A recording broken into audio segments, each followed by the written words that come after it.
2 เดือนแต่งเลิกเล่ง2 หันแสงทองนวลจันทร์ฟังแสงเจิดจ้าเป็นวันปล่อยพีนีออกจากป่าจ้ายองหน้าลาจาท่านคุณหน้าปล่อยไปปล่อยเพจขึ้นเมื่อบ่มันเหลือภัยปิดคืนไปในจองห้องไปฮับของกินตานจากวงวานพี่น้องจะตาเป็ดจ้าบาปกาทุกขังหุยห้องเสียงดังยังแดนต่ำตายนรกกระภูมิไฟสุ่มเดือดไหมวิบากเป็นใบกรรมภัยเวรมาว่าหวังว่าฮับสั่งรับอย่างหันญาติวงวานบ้านเหนือบ้านใต้หมู่พี่เพจสอดเสาะเลาะหาตามห้อมมาวิญญาณของแม่แวะมาหาลูกหลานมาฮับของตาลข้าวหวานเสื้อผ้าลูกแม่อยู่ไหนจะได้มาจ้าแม่มานั่งทาตั้งแต่เจ้าก่อนงานทรมานอยากทุกข์พลาดลูกก็ตากง่ายตั้งแต่ตายวางไว้ยังบ่ได้กินข้าวบ่มีไผต้านหามาเมินแต่เรายืนท่าแจ้งวัดอัตคัดหัวใจลูกแม่มีไหนแม่บ่ได้กินข้าวแม่เฝ้าพอหาตั้งแต่ตาเจ้าพระสงฆ์องค์เจ้าหยาดน้ำไม้ตาเข้าป่าและกินทั้งสิ้นของหวานแม่ยังบ่หันของตาลสักน้อยแม่เฝ้าพอหาน้ำตาแม่ป้อยอยเพื่อนมาด้วยกันเปิ้นยังได้เข้าของได้แต่ยืนมองน้ำตานองใบหน้าด้วยเฮาพ่องเตอะคนยะหลายแต่ว่าด้วยพอลูกลาฮือคาสักกันควายมายาวๆลูกเต้าบ่จำจะเลยมองยามเวลางามอย่างอีแสนเวทนามาให้หาลูกลีลูกติดธุระก็ว่าบ่สนใจก็บ่ห่วงอะไรดวงไทยแม่เจ้าไปส่วนเสหาสุรานำเหล้าเมากินปลากินข้าวเจ้าทำได้ลงคอปีใน1 เตื้อในเมื่อมาขอลูกแป้งหน้างอบอกให้พอนะเอาไว้หันก่อนเตอะเงินบ่เยอะเตื้อนะมรดกตกค้างป่าวังอับสูญลูกหลานลืมบุญคุณบ่นึกถึงคุณค่าตั้งแต่นี้ไปยาวไกลไปหน้าคือสู่นั้นกาตกต่ำเพียงดินไรข้าวของสินทรัพย์จนอับทำกินมีแต่ข้าวมนทินนี่สินเต็มบ้านมีแต่ความชิบหายภายในก็กันทำให้เวว่าเกิดคนละหุ่นทั่วทุกตำบลในชุมชนหมู่บ้านหล่นแล่นไปมาสีสาสีด้านห้องหุยซองซานมองหวานนาท่านจ่ายมพี่บ้านเตยตันมาหาจับมัดกายาส่งโลกาลมไตเพราะว่าหมดเวลาจำเป็นต้องลาปอกไว้ยมพาบ้านเจ้าขาขอเวลาก่อนบอกข้าเจ้าขอรอลูกแถมสักหน่อยยังบ่ได้กินยังสักเต้าเกิงก้อยน้ำหวานน้ำอ้อยน้ำย้อยปลายใบเก็บได้ตองมัดเมียงเปิ้นทำเพียหล่นหายกินแก้กะหายในใจมนเศร้าน้ำตาย้อยหยดมันเหลืออดแต่เรา 12 เดือนเต็งคือเล้งพอหันของหวานข้าวมันยกตาลปั่นลูกเต้าเหล่าหลานปากันไปซื้ออย่าดักดานดื้อคือพ่อแม่เขารอขันข้าวขันน้ำทำตาลเตอะหนอพ่อแม่เปิ้นรอขอเหียสักหน่อยบ่ดีลืมบุญคุณหรือทำบุญเรียบร้อยโอละนอละนอเรียบร้อยโอละนอละนอเรียบร้อยโอละนอละนอเรียบร้อย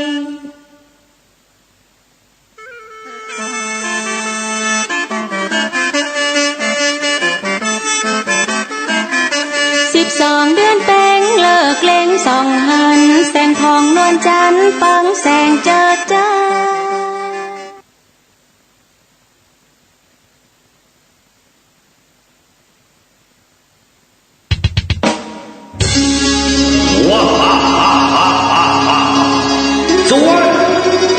ส่วน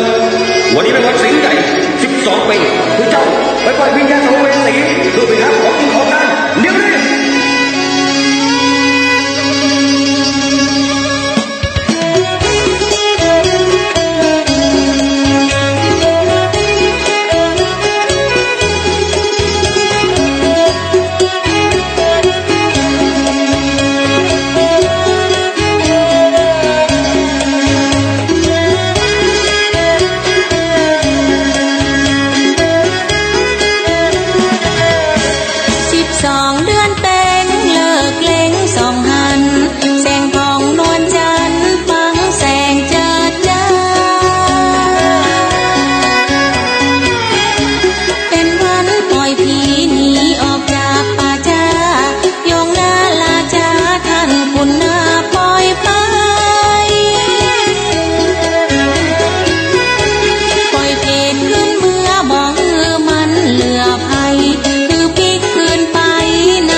พุทธคุณวางไว้กลางเกล้าเพื่อป้องกันเหล่าไฟดินสิ้นทั้งหลายธรรมคุณทูลวางไว้กลางใจเพื่อช่วยให้หูทั่วถึงชั่วดีสังฆคุณทูลไว้ในชีวิตเพื่อช่วยพิษพ้นทุกข์เป็นสุขีโดยบุญอภิวันอัญชลีสวัสดีโดยการนิรันดร์เทิน10 นิ้วกราบแนบใต้ไหว้สาปารมีธรรมในครูบาอาจารย์พระมหาเถรานุเถระท่านเจ้าคณะพระสังฆาธิการทุกรูปทุกตนขอความสุขความสวัสดีในธรรมะแห่งองค์สมเด็จพระสัมมาสัมพุทธเจ้าจงมีแก่บรรดาสาธุชนท่านผู้ฟังทุกท่านที่ได้มีโอกาสเปิดวิทยุรับฟังรายการเสียงธรรมก่อนรับตาทางสถานีวิทยุเพื่อการศึกษาพระพุทธศาสนาและวัฒนธรรม FM ความถี่ 104.50 เมกะเฮิรตซ์วัดฝายหินตำบลสุเทพอำเภอเมืองจังหวัดเชียงใหม่เมตตาในท่านพระครูสมุวิสุวัตรวรกิจโจท่านเจ้าอาวาสท่านผู้อำนวยการสถานีวิทยุแห่งนี้ถวายเวลาให้ธรรมภาพพระมหาประสิทธมาภินันโธน้อมนำเอารายการนี้มาอุเอิญเจริญพรมาเป็นปฏิพรให้บรรดาญาติโยมสาธุชนท่านผู้ฟังทุกท่านฟังกันเป็นประจำเมื่อค่ำยามแลงทุกวันตั้งแต่วันเสาร์วันอาทิตย์วันจันทร์วันการวันพุธวันพฤหัสข ของแต่ละสัปดาห์เว้นวันศุกร์ซึ่งเป็นรายการอื่นเข้ามาแทน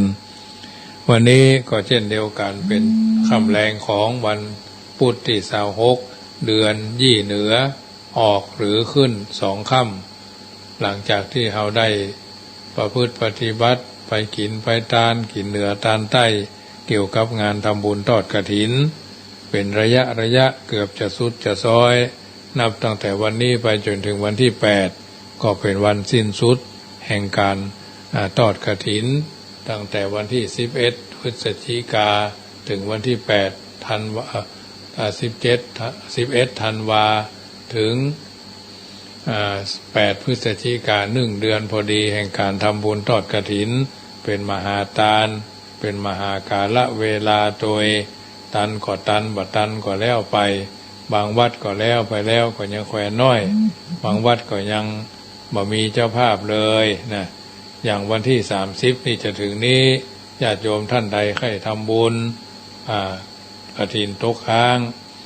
ทางนายกอบจ.เชียงใหม่เจ้าพระคุณสมเด็จพระมหาธีราจารย์วัดพระเจตุพนวิมลมังคลารามกรุงเทพมหานครก็จะได้มาเป็นประธานในการถวายกฐินตกค้างจำนวน300 วัดนะไปหอมกินหอมตาลได้เนอะที่วัดม่อนฤาษีตำบลดอยหล่ออำเภอดอยหล่อจังหวัดเชียงใหม่อาตมาภาพก็จะแวบไปวันที่28เมื่อค่ำเนาะจะแวบไปใส่บาตรหรือไปร่วมทำบุญวัดละ1 บาทก็ได้3 บาทก็ได้5 บาทก็ได้300 วัดเนาะอันนี้ก็มีโอกาสก็ไปกินไปทานได้บนห้องวัดกฐินตกค้าง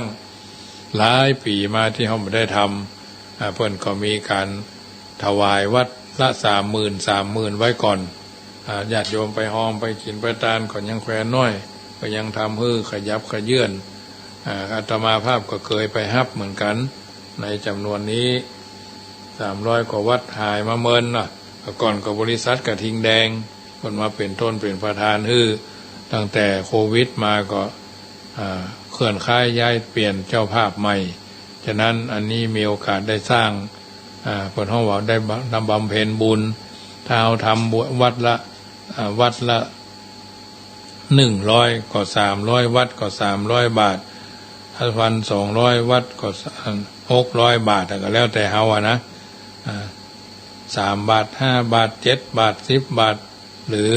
20 บาทก็แล้วแต่ที่มีความพร้อมที่จะทำบุญทอดกฐินตกค้างจุนเจือช่วยเหลือกันไปได้อันนี้ก็เอิญเจริญพรให้บรรดาญาติโยมได้ฮู้เนอะวัดม่อนฤาษีอยู่บนเนินเนาะมาจากวัดพระธาตุสีจอมทองก็อยู่บนเนินซ้ายมือ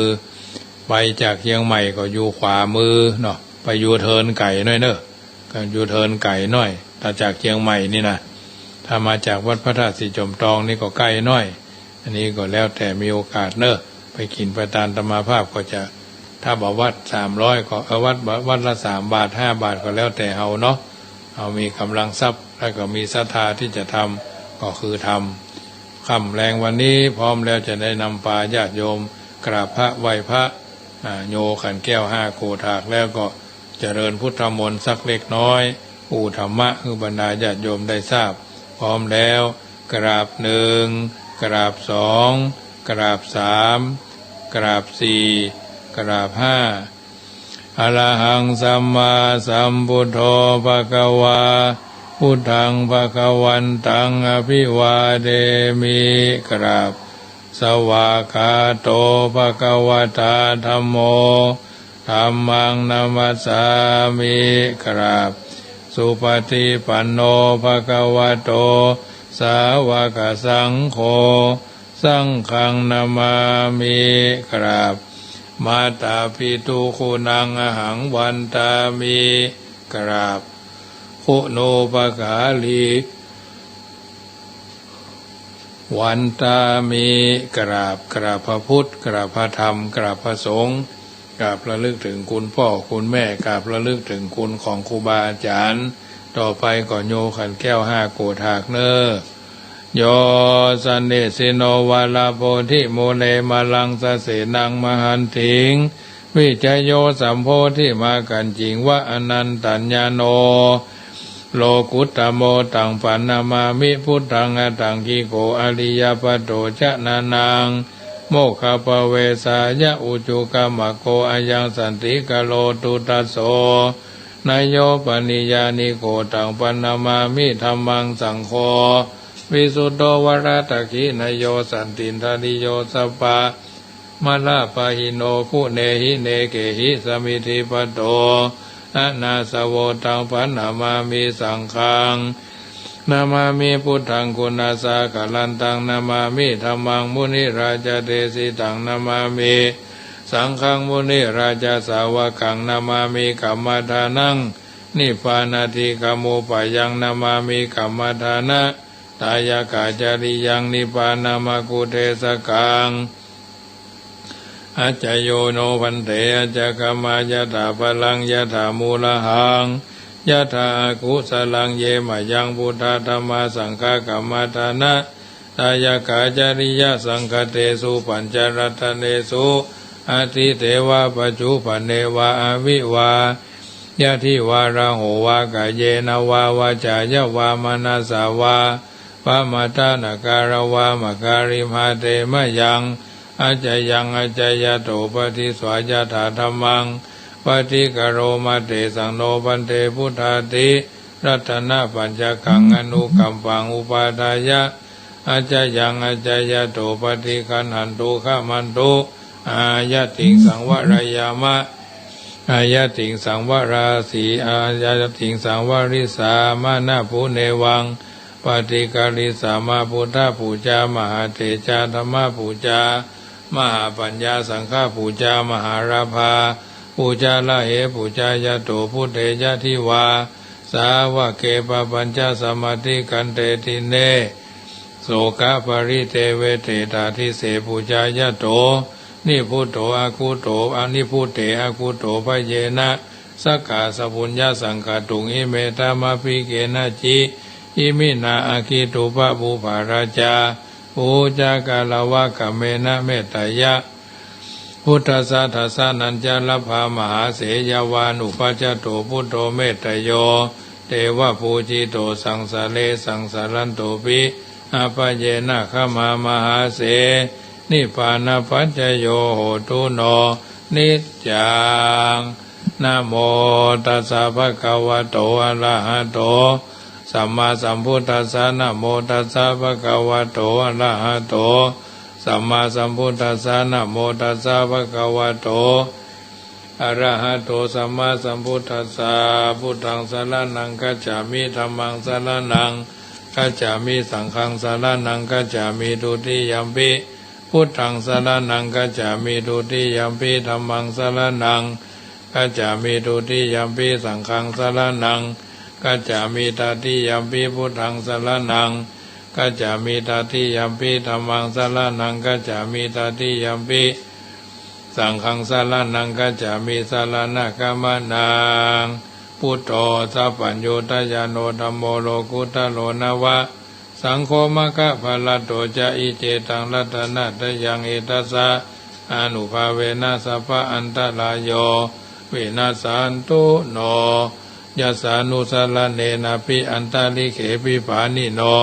ปฏิธรรมทิฆาจันติภูมิยังสัพพุปัตตวาเจ้าลำหาจักขโจราภิสัมภวาขณะนานาจามุตตานังปริตันตัมปนามะเหเอวเมสุตังเอกังสมายังภควาสาวัตถิยังวิหารติเจตวันเนอนาถบิณฑิกัสสะอาราเมตระโขภควา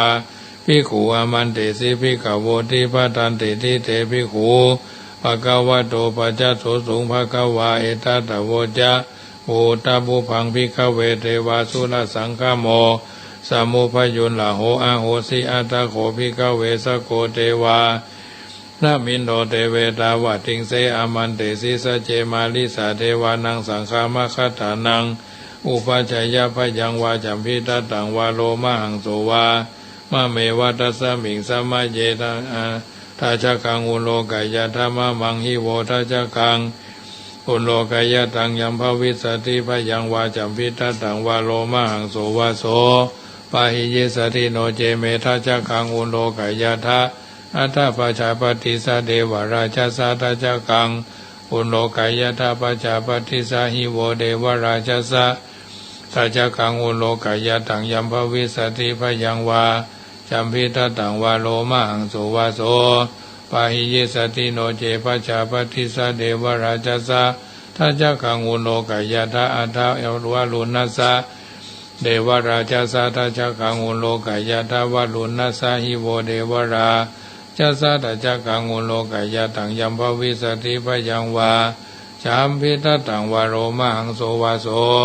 ปาหิเยสติโนเจวาลุนัสสะเดวราชสะ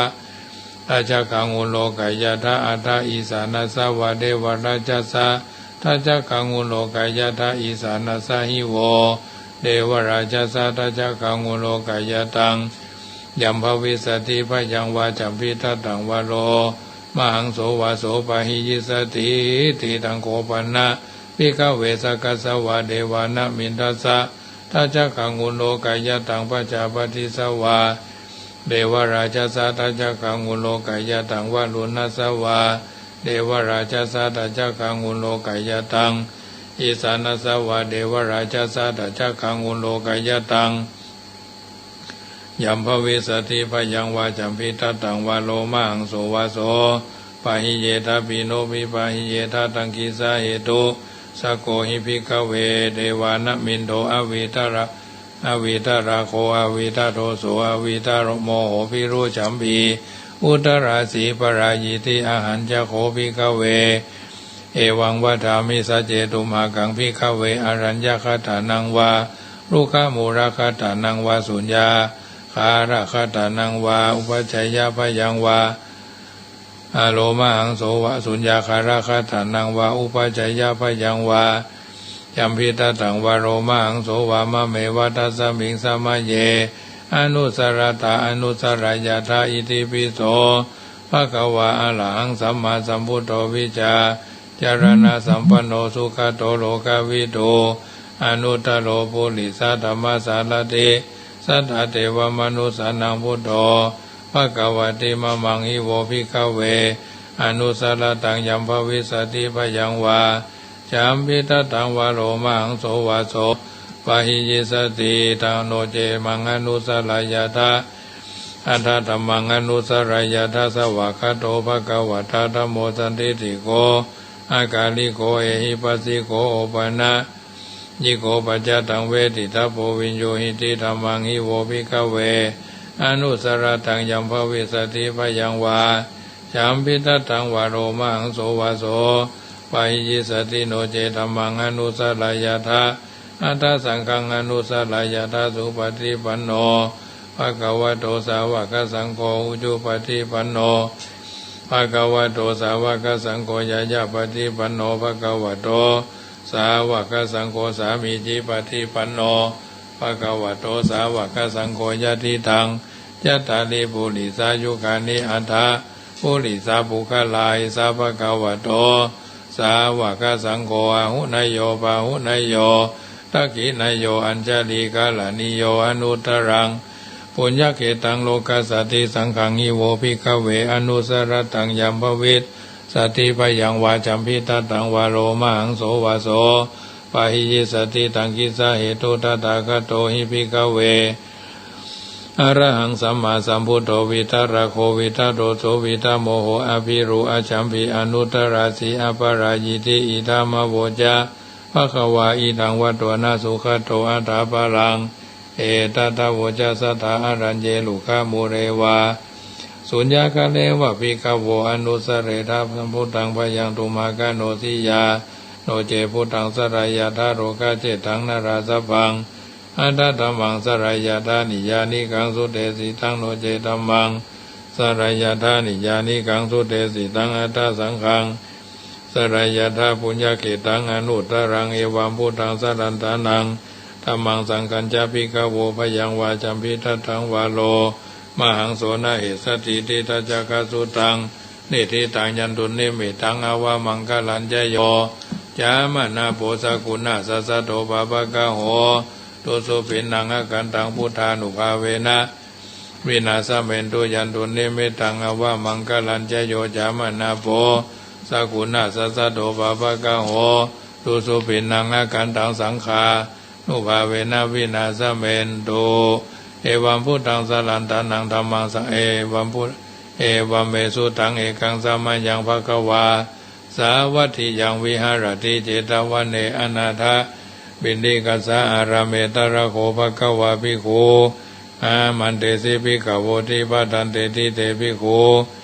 ภะคะวะโตปัจจโสสงภะคะวาเอตตะโวจาเมตตายาภิกขเวเจโตวิมุตติยาเสวิตายาภาวิตายาปะหุริกตายาญาณิกตายาวัตถุกตายาอนุติตายาปาริจิตายาสุสมาลตายาเอกาทัสสานิสังสาปฏิกังขากตเมเอกาทัสสะสุขังสุปฏิสุขังปฏิปุจจตินาปะปะกังสุปินังปัสสติมนุสสานังปิโยโหติอมนุสสานังปิโยโหติเทวตาพระกันตินัสสะอาคิวาวิสังวาสัทธังวากามติตุวตังจิตังสมาธิยติมุขวันโนวิปัสสิทติอาสามุลโหกลังกโลติอุตลิงอปติวิจันโตภมโรกุปโกโหติเมตตายาภิกขเวเจโตวิมุตติยาอาเสวิตายาภาวิตายาภาหุริกตายาญาณิกตายาวัตถุกตายาอนุตติตายาปริจิตายาสุสมาลตายาเอกาทัสสานิสังสาเมกาทัสสานิสังสาปฏิกังขาติอิทัมมโวจาภควะอัตตมนาเตภิกขุภควะโตภาสิตังอภินันทุนติ อิมินาปุญญกรรมเมนะด้วยเดชเดชะผลบุญที่ข้าพระเจ้าได้ตั้งใจสวดที่ยายพระพุทธคุณพระธรรมคุณพระสังฆคุณในเย็นวันพุธนี้ขอกุศลส่วนนี้จงไปค้ำชูอุดหนุนท่านผู้มีพระคุณมีพ่อแม่ครูอุปัชฌาย์อาจารย์องค์พระมหากษัตริย์ผู้เป็นประมุขของชาติองค์สมเด็จพระสังฆราชผู้เป็นประมุขของพระศาสนาพร้อมทั้งคณะรัฐบาลผู้บริหารประเทศเขตแดนโดยเฉพาะจังหวัดลำพูนเป็นต้นมิตรลักสนิทเพื่อนศาลาศาสตร์น้อยใหญ่เจ้ากรรมนายเวรพระภูมิเจ้าที่เจ้าภูมิพรีนางพระแม่ธรณีนางพระแม่โพธิ์ศพนางพระแม่คงคา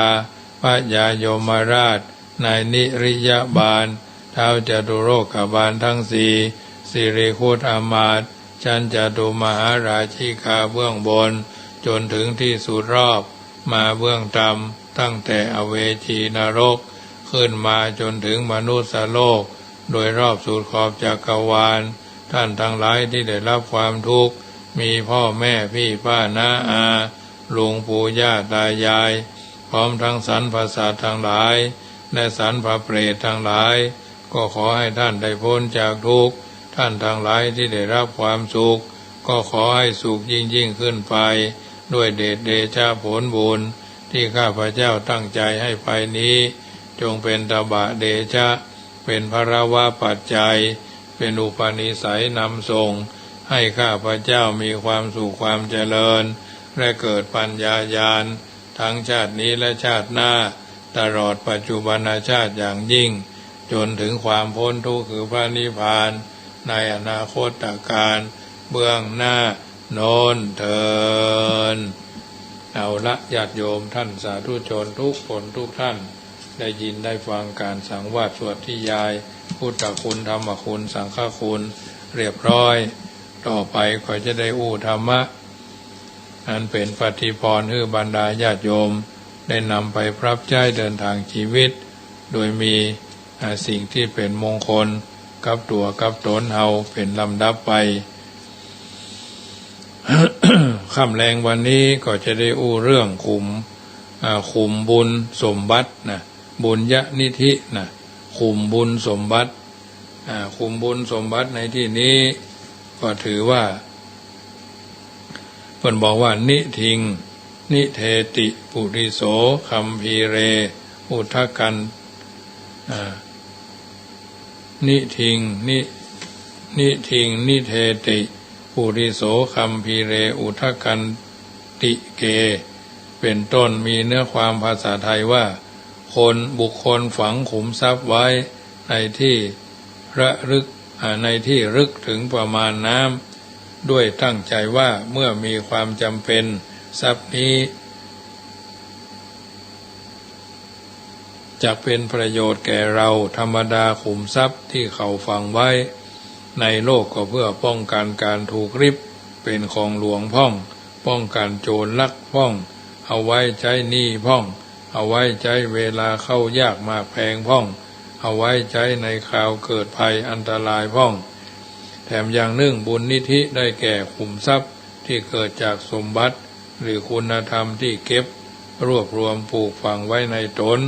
อันทำสมบัติดังกล่าวนั้นได้แก่ทานศีลสัญญมะและธรรมะข้อนี้ต้องด้วยพระบาลีในนิธิกันดสูตรที่อัญเชิญมาเป็นนิเขปบทเบื้องต้นว่ายัสสะทานเนนะสีเลนะเป็นต้นว่าขุมทรัพย์คือบุญอันผู้ใดจะเป็นหญิงก็ตามชายก็ตามฝังไว้ดีแล้วด้วยทานด้วยศีลด้วยสัญญมะด้วยธรรมะในเจดีย์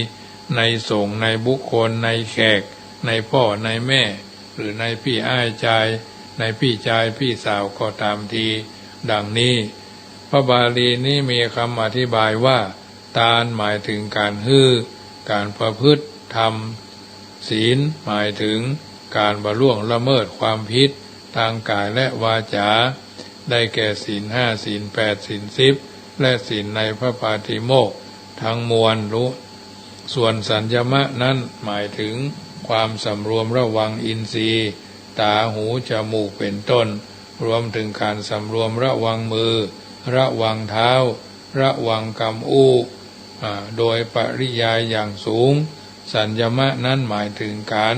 ระวังป้องกันจิตมิให้ฟุ้งซ่านไปในอารมณ์ต่างๆซึ่งก็ได้แก่สมาธินั่นเอง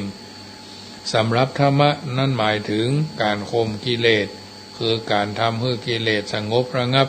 ซึ่งได้แก่ปัญญานั่นเองเมื่อถือเอาใจความอย่างนี้ย่อมได้สาระสำคัญว่าขุมทรัพย์คือบุญนั้นย่อมปลูกฝังสั่งสมไว้พ่อคูณได้ด้วยคุณธรรมสี่ประการคือทานศีลสมาธิและปัญญาและในนิธิกันดสูตรนั่นเองพระพุทธเจ้าได้ตรัสถึงความแตกต่างแห่งโภคะนิธิกับบุญญานิธิไว้ชัดเจนซึ่งมีประเด็นใจความโดยสรุปว่าโภคะนิธิหรือทรัพย์สมบัติที่ฝังไว้อย่างดีในดินหรือในที่ลึกถึงประมาณน้ำเพื่อประโยชน์ต่างๆเช่นเก็บไว้เพื่อให้ใช้ในยามจำเป็นจักอำนวยประโยชน์ตามที่ต้องการได้ทุกคราวไปก็หาไม่เพราะว่าขุมทรัพย์นั้นเคลื่อนย้ายไปอยู่ในที่เดิมพ่องเจ้าของลืมสถานที่ฝังไว้พ่องถูกหมู่นาคถูกหมู่นาคหมู่ยักษ์ลักไปพ่องพวกทายาทที่บาถูกกันลักขุด เอาไปเหี่ยพ่องและเมื่อบุญของเจ้าของเสี่ยงไปขุมทรัพย์ทั้งหมดก็พลอยพินาศไปโดยแต่บุญญาณิธิหาเป็นเช่นนั้นไม่คือเมื่อปลูกฝังสั่งสมไว้ในตัวเองนักขึ้นด้วยการหื้อตานพ่องรักษาศีลพ่องบำเพ็ญสมาธิอบรมจิตพ่องเจริญปัญญาพ่องยาวตั้นตลายมันสวดมนต์ก็เป็นบุญญาณิธิหรอกจนได้ที่มีพลังเป็นบุญญาณิธิแล้วไผก็ลักเอาไปบ่ได้เป็นของติดตามผู้บำเพ็ญไปในทุกภพทุกชาติบรรดาสมบัติที่บุคคลจะต้องละทิ้งไปสู่ปรโลกก็มีแต่บุญญาณิธินี่เท่านั้นที่จะนำติดตัวไปได้ ทั้งบุญนิธินี้บ่เป็นของสาธารณะทั่วไปแก่คนอื่นและสามารถให้สุขสมบัติที่น่าปรารถนาได้ทุกอย่างทั้งมนุษย์สมบัติเช่นความมีรูปร่างผิวพรรณดีความเป็นใหญ่ค ความเป็นพระเจ้าแผ่นดินรวมถึงความเป็นพระเจ้าจักรพรรดิในทั้งสวรรค์สมบัติคือความสุขอันเป็นทิพย์ตลอดถึงนิพพานสมบัติคือปฏิสัมภิทาวิโมกข์สาวกบารมีญาณปัจเจกโพธิญาณและพุทธภูมิบุญญาณิธิมีผลมากมีอานิสงส์มากเป็นไปเพื่อประโยชน์เกื้อกูลและความสุขมากเช่นนี้เพราะฉะนั้นพระสมเด็จพระผู้มีพระภาคเจ้าทรงชักชวนให้ชีรชนคนมีปัญญาทั้งหลายนักปราชญ์ทั้งหลายทั้งทำบุญนิธิซึ่งบ่มีภัยลักขโมยไปได้และติดตามตนไปทุกแห่งในวิธีทำบุญนิธิ4 ประการที่กล่าวมานั้นจักแสดงเฉพาะประการแรกคือการทำบุญนิธิเพราะเอาท่านทั้งหลายทราบกันดีเข้าใจกันดีเฉพาะที่หมายถึงการพอเป็นแนวต่างกล่าวคือทวนหรือการนั้นเป็นอุบายวิธีถ่ายโอนโภคสมบัติที่แยบยลลึกซึ้งคือแทนที่จะนำไปฝังหรือนำไปเก็บซ่อนไว้ที่ซึ่งมีภัยอันตรายรอบด้านซึ่งอาจจะวิบัติสูญหายและบ่อาจนำติดตัวไปได้ว่าจะในโลกนี้หรือในโลกหน้า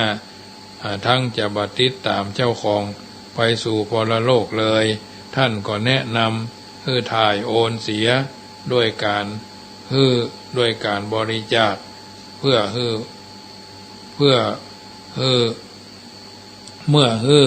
่อบริจาคแล้วโภคทรัพย์สมบัติก็จะกลายเป็นบุญญาณิธิโดยอัตโนมัติเป็นการเปลี่ยนสภาพโภคะให้เป็นบุญหรือเปลี่ยนโภคะนิธิให้เป็นบุญญาณิธิเมื่อโภคะได้รับการถ่ายโอนและเปลี่ยนสภาพไปเป็นบุญญาณิธิแล้วโภคะนั้นจะกลายเป็นสิ่งที่ติดตามตนไปทุกคนทุกแห่งอำนวยประโยชน์ในชาตินี้ชาติหน้าเท่ากับว่าได้ขนทรัพย์ที่มีอยู่ในโลกนี้เป็นไปฝากไว้ในปรโลกล่วงหน้ารอท่าที่เจ้าของจะไปใช้สอยเสพเสวยเมื่อถึงเวลาข้อนี้ท่านอุปมาไว้เหมือนกับบ้านที่กำลังถูกไฟไหม้เจ้าของบ้านขนสมบัติออกไปนักเท่าใดก็จะได้กินจะได้ใช้สมบัตินั่นต่อไปส่วนที่ขนออกไปบ่ได้ก็จะมอดไหม้เป็นเท่าทานประโยชน์อันยังบ่ได้ดังมีข้อความที่ปรากฏเป็นที่ประจักษ์ในบทสวดอาทิตยสูตรอาทิตตสูตรสังยุตตนิกายสาขาทวักว่าเมื่อเฮือนถูกไฟไหม้แล้วเจ้าของเฮือนขนเอาภาชนะใดออกไปก็บ่ได้ภาชนะนั้นย่อมเป็นประโยชน์แก่เขาส่วนสิ่งของที่บ่ได้ขนออกไปย่อมถูกไฟไหม้ฉันใดสัตว์โลกผู้ถูกชราและมรณะเผาแล้วก็ฉันนั้นควรนำโภคะสมบัติออกไปด้วยการตาลเพราะสิ่งของที่ไปแล้วชื่อว่านำออกไปดีแล้วสิ่งที่ไปแล้วนั้นย่อมมีความสุขเป็นผลส่วนสิ่งของที่ยังบ่ได้บ่ได้ย่อมบ่เป็นเหมือนกันคือโจรยังปล้นได้ราชการยังริบได้ไฟยังไหม้ได้หรือยังสูญหายไปได้แถมประการหนึ่งบุคคลจำต้องละร่างกายพร้อมด้วยเครื่องอาศัยทั้งปวงของการตายจากไปผู้มีปัญญาอย่างรู้ชัดดังนี้แล้วควรจะใช้สอยโภคสมบัติ ไปพร้อมกับตาลเมื่อได้ตาลและใช้สอยตามสมควรแล้วจักบ่ถูกนิชิน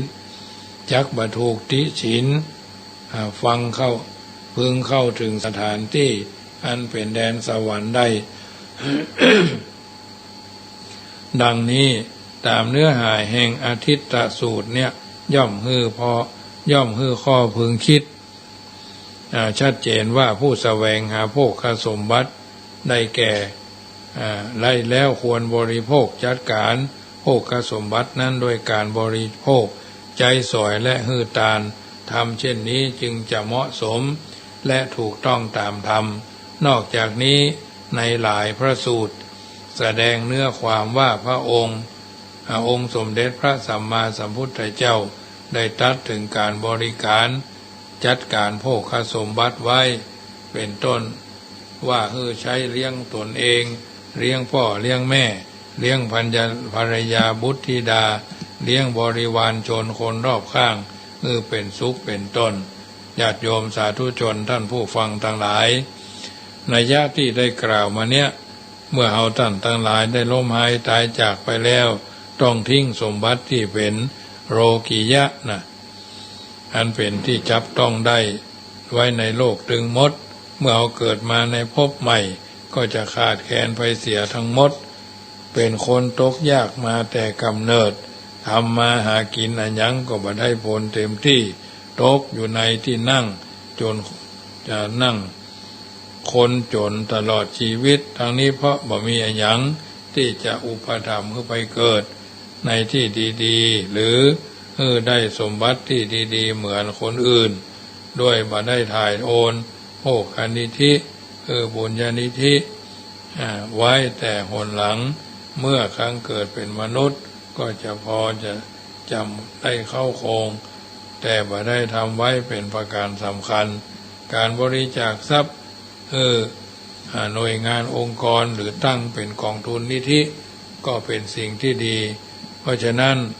บัณฑิตชนผู้มีผู้เห็นอำนาจประโยชน์แห่งบุญญานิธิจึงได้ควรขวายทายโอนโภคะที่เป็นธนสมบัติของตนตั้งเป็นทุนแก่มูลนิธิวัดมูลนิธิโรงเรียนมูลนิธิโรงพยาบาลอื่นๆเนาะที่เป็นประโยชน์แก่ส่วนรวมโดยตั้งใจจะเป็นบุญญานิธิมีหลักฐานมั่นคงอำนวยประโยชน์แก่วัดแก่โรงเรียนแก่หมู่บ้านตลอดจนพระเจ้าพระสงฆ์คฤหัสถ์ญาติโยมที่ฐานะบ่ค่อยดีเป็นบุญเป็นกองบุญญานิธิเฮียนเขียนอ่านเพิ่มพูนพอกพูนมากขึ้นในธรรมสมควรตามภูมิปัญญาล้วนเป็นการบำเพ็ญบุญญานิธิที่ถูกลักถูกทำในพระศาสนาพึงทำเพื่อเป็นทิฏฐานุคติตัวอย่างแก่อนุชนคนรุ่นหลังจะได้บำเพ็ญให้เป็นไปแล้วก็สมควรแก่ความเป็นปูชนียบุคคลของลูกเต้าเหล่าล้านบริวารญาติมิตรเป็นลำดับไปฉะนั้นรายการเสียงธรรมก่อนรับตาก็มาถึงช่วงสุดท้ายก่อนนำรายการจากท่านไปก็ขอประชาสัมพันธ์ข่าวสารงานบุญไว้เนอวันที่28นี้ตามที่ได้ประกาศเกี่ยวกับงานทำบุญทอดกฐินคณะสงฆ์อำเภอเสมิงณวัดห้วยคอกหรือวัดเสมิงใต้เมตตาในบารมีธรรมท่านพระครูสุวัตรวรคุณท่านเจ้าคณะอำเภอวัดนาแมงเป็นต้นเป็นประธานท่านนายอำเภอเสมิงเป็นประธานฝ่ายคฤหัสถ์ในงานนี้อาตมาภาพเคยประชาสัมพันธ์บอกเจริญพรญาติโยมร่วมทำบุญในกองบุญซื้ออุปกรณ์การแพทย์เครื่องมือการแพทย์หลายสิ่งหลายอย่างร่วมประมาณเป็น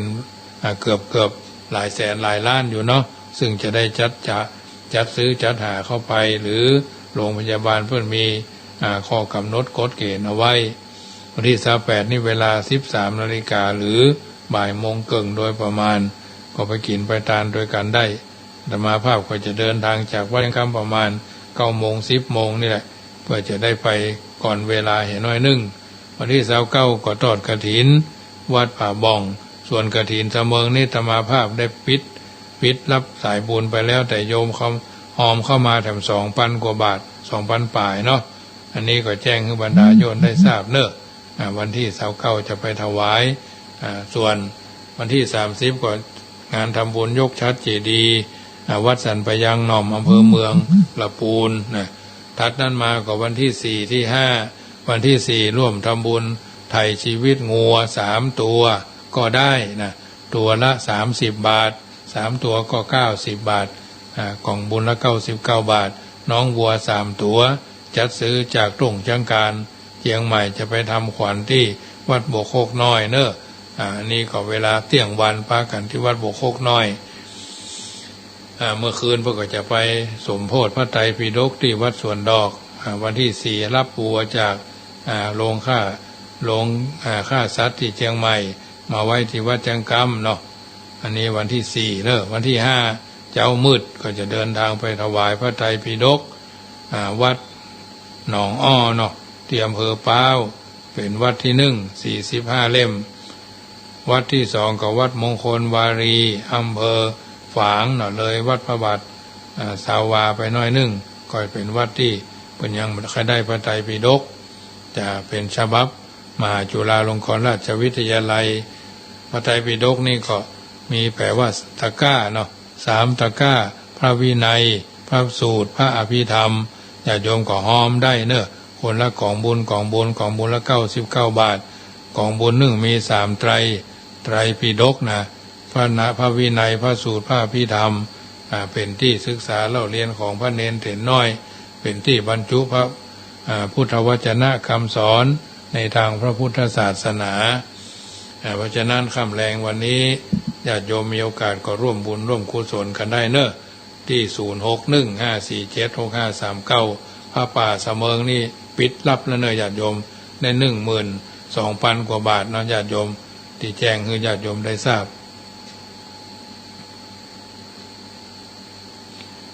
ตามที่ญาติโยมได้ร่วมบุญร่วมกุศลกันมาก็ขออนุโมทนาเนอะ0615476539มีโอกาสก็โทรกันเข้ามาบ่ได้โทรก็บ่เป็นอย่างเนอะแต่ความสะดวกสบายพี่น้องทั้งคืน104นี้เพิ่นก็ฟังอาตมาภาพพ้องโดยมากเพิ่นจะฟังไปทางคลื่นสีขาวเนาะเป็นส่วนใหญ่คลื่นสีขาวก็เหมือนกันวันที่30ร่วมทำบุญทอดกฐินตกค้าง300 วัดละ 30,000ใครจะไปหอมกินหอมตาลก็ได้ที่วัดม่อนฤาษีตำบลดอยหล่ออำเภอดอยหล่อเนอะซึ่งมีท่านพระครูสุเมธธรรมศรีวีเป็นเจ้าอาวาสท่านอยู่เป็นเนื้อน้ำเพิ่นฮ้อเป็นบ่อเกิดถิ่นเกิดจากอำเภอดอยสะเก็ดไปเป็นเจ้าวาดวัดม่อนฤาษีตำบลดอยหล่อเพิ่นไปสร้างวัดสร้างวาเป็นที่ละเมาเอาใจเป็นที่ศรัทธาเพราะฉะนั้นธรรมาภาพก็จะไปหยอดไปร่วมทำบุญเหมือนกันนะวัดละ3 บาท5 บาทวันที่28เมื่อคืนว่าเพราะว่ามีรายการจะไปกินไปตาลเนี่ยกำนึงมันได้ทำมาเมินแล้วแต่ก่อนก็ไปแทบทุกปีนะอันนี้ก็มาเมินเจริญพรเนอวันที่30เพิ่นจะทอดกฐิน300 วัดเพิ่นฮ้อว่ากฐินตกค้างเนาะเพิ่นแต่ละวัดเพิ่นก็ตั้งต้นมาวัดละ30,000นำบาทมานำผ้าไตรมาทรัพย์ทนตู้บริจาคบัญชีสำลีเพิ่นจะได้หอมวัน3 บาท5 บาทบางคนก็ทำ9 วัดบางคนก็ทำ900 800 9 วัดก็แล้วแต่ถ้าเอาไปทำมาวัดละ1 บาท2 บาท3 บาทก็พอดีเนาะญาติโยมสาธุชนทั้งหลายเจริญพรแฟนพันธุ์แท้จะฟังกันอยู่เนาะฟังตลอดเลยครับโมทนาเนอโมทนาเนอเป็นกำลังใจเนอผมเป็นกำลังใจให้ท่านนะครับอนุโมทนาแฟนพันธุ์แท้เป็นสายที่1เนาะจากอำเภอแม่ริมหลวงนะ0615476539โทรกันเข้ามาเนอะญาติโยมสาธุชนท่านผู้ฟังทั้งหลาย1 เสียง1 สาย1 กำลังใจเป็นกำลังใจให้ทุกคนที่ท้อก็อย่าถอยที่ถอยก็อย่าถอยถ้าจะถอยก็ขอให้ถอยป้ายแดงเนอะที่ท้อก็อย่าถอยถ้าอยากจะถอยก็ถอยป้ายแดงเจริญพรเจริญพรแม่อนงเนาะ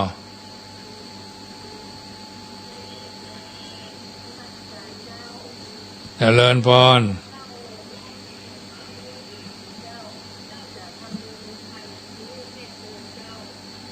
แม่อนงกันเสียงก้อยแม่เอ๋ย วันที่4 เดือนหน้าป่ะแม่ เจ้า โอนเข้าธนาคารมีเสียงก้อยเสียงโทรศัพท์แม่ก้อยวันที่4 เดือนหน้าอันนั้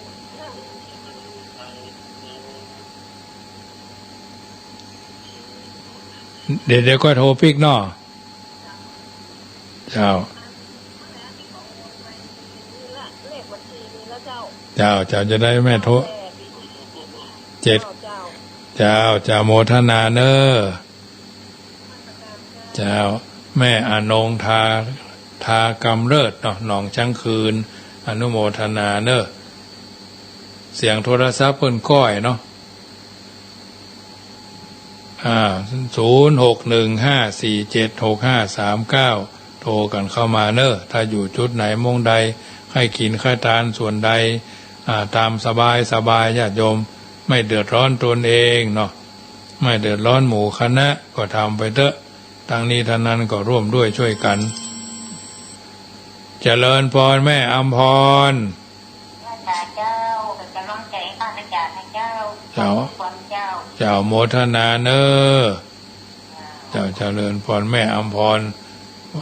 แม่ห้อยเงินเนาะ0615476539โทรศัพท์ทักทายกันเข้ามาได้อันนี้ทางนี้ทางนั้นก็ร่วมด้วยช่วยกันเนอะกำลังใจนึ่งเสียงนึ่งสายวัดใดที่มีกฐิน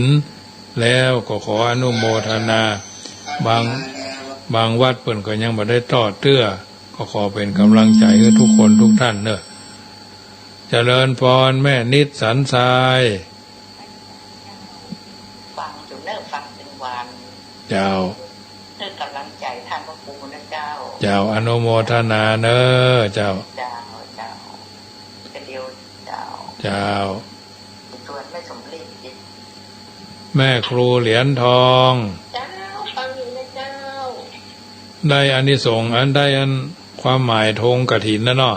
ชอบใจขนาดเจ้ากำลังจะสอนว่าไปหาที่ไหนเนาะบุญโดนทับบุญมาถึงเจ้าได้พอดีเขาของผู้ความหมายในอันมันตอบมันแบบชัดเจนเนาะแบบละเอียดเนาะนี้ปัจจัยเอกอันนี้ได้ชัดเจนได้ก้อนตัวหมดเลยเนาะเจ้าโมทนาเจ้าบางคนเพื่อนถามธงกฐินเนาะพอดีเขาก็ได้อันนี้ไว้ละได้เขียนเอาไว้แล้วก็คนนั่นก็ถามมาคนนี้ก็ถามมาก็เลยชิงส่งขึ้นเลยเนาะสบายตัวไปสบายใจไปบางคนเพิ่นบ่เข้าใจก็ได้เข้าใจก็เป็นบุญเป็นบารมีเหมือนกันเนอะเพราะฉะนั้นเรื่องตุงกฐินเนาะตุงกฐินก้ามอย่างไกลนะแต่ละคนก็ฟังเป็นกำลังใจเนอะเอาละสมสมัยได้เวลาเนาะขอนำรายการจากท่านไปก่อนเนอะมีโอกาสก็ปั่นปอนให้ญาติโยมได้กรวดน้ำสักหน่อยก็ได้เนอะยะถาวาริวหาปูราปริปุเรนติสาคะรังเอวะเมวะอิโตทินังเปตานังอุปกปติอิจิตังปะติตังตุมหังคิปเมวะสมิจจตุสเปปุเรนตุสังกปายันโตปนะระโสยะถามณิโจติระโสยะถามงคลเลิศแล้วเจ้าสถาอุปาสกะอุปาสิกาผู้อยู่ทางบ้านฟังรายการเสียงธรรมก่อนรับตาอาตมาภาพพระมหาประสิทธิธรรมาภินันโทบรรยายธรรมะให้ท่านทั้งหลายฟังสวดมนต์ให้ท่านทั้งหลายฟังอยู่ทางบ้านมีเจโตปณิธานจักอุทิศเป็นธรรมมัสวนานิสงส์อุทิศไปหาพ่อหาแม่หาพี่หาน้องสามีภรรยากุลบุตรกุลธิดาเจ็ดเจนตระกูลเป็นเก้าเจนตระกูลเป็นแดนแสนเจนตระกูลเป็นหมายท่านเจ้าเหล่านั้นเขาเจ้าเหล่านั้นล้มหายตายจากพัดภาคจากมนุษย์เมืองคนเอาตัวตนไปสู่ปรโลกภายหน้ากุศลเจตนาเยื่องนี้จงไหวหน้าเป็นตบะเดชะเป็นภรวะปัจจัยคุ้มครองปกป้องให้ท่านผู้ฟังผู้เป็นตานะบดีนักแน่นอยู่ในตาลนักแน่นอยู่ในศีลนักแน่นอยู่ในภาวนาอยู่ดีมีสุขอายุมั่นขวัญยืน ดูตั้งกินดูตั้งใจดูตั้งไว้เตตานตลอดจิรัตทิติการยาวนานนั่นจุงจักมีเตี้ยงแต่ดีหลีอายุวันโนสุขังปะลังขอ